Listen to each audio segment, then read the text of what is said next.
pagpatay sa usa ka sales ladies report ni Brigada Alan Tangkawan. Brigada Alan, i-brigada mo!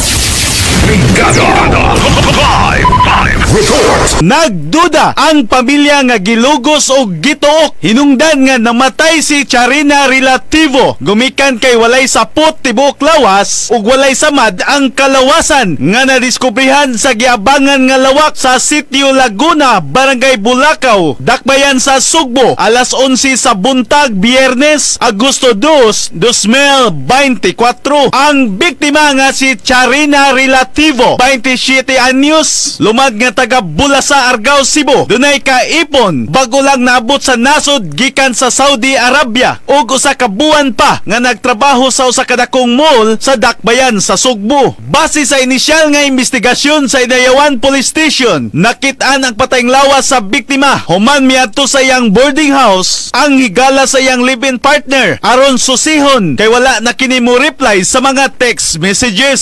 Nakurat na lang nakita nga hubo na ang lawas niini ug dunay sunog ang buhok samtang anaa sa tapad ang stove sa butin. Sa paghinabi sa Brigada News FM Cebu sa mga silingan sa biktima, ang nagpuyuan na ang katuyang amigo katong naipatik ba nga naibati na da mao na ta ko nadunggan kami duha sa ako anang niya ayaw dungga ba bay mi ana wala ayaw daw dungga ba mi ana ang akong anak may nakaingon lo tawas sa kuno nga dumi kay mura lagi ron gibastro ka babay kay mura kuno gibastro ayaw dungga ba bay apan wala sila nasayod kung kinsa man ning lakihan ningon ay dungga babay. ako sa lagi na ang pangutan na makaila ka tong tingog kinsa man to. dili baka ni siya katong lalaki. Nasayran sa Brigada News FM Cebu. Dunay higayon ang biktima ni sumbong kang Janje nga iyang kaipon nga adunay magsigi og pamuso kung maligo siya sa gawas nga bahin sa ilang gipuy-an. Tungod sa hitabo, maglisod pagdawat ang pamilya. Si Lorito Relativo ang nagbangutan nga amahan adunay panawagan. Ako lang yung storya nga surrender na lang yun siya sa itong mga kapulisan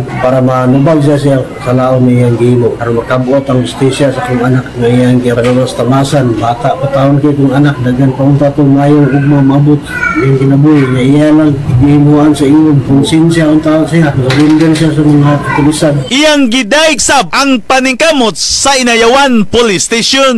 Kung gagay sa itong mga kapulisan sa Inayawan Police Station na kung ginawat unta na dili unta sila kapulis pagpagita sa kriminal unta makita na yun nila ang naghimo sa mga krimen haron mapasakaan na ito kaso para manubag siya sa iyang gihimo sa laon. Dugang sa amahan, di sab niya malimtan kung unsa niya kapinangga ang biktima. Paminaw kung anak ko, tuminaw yung kalag, maamga ni Sir Andres kung doon.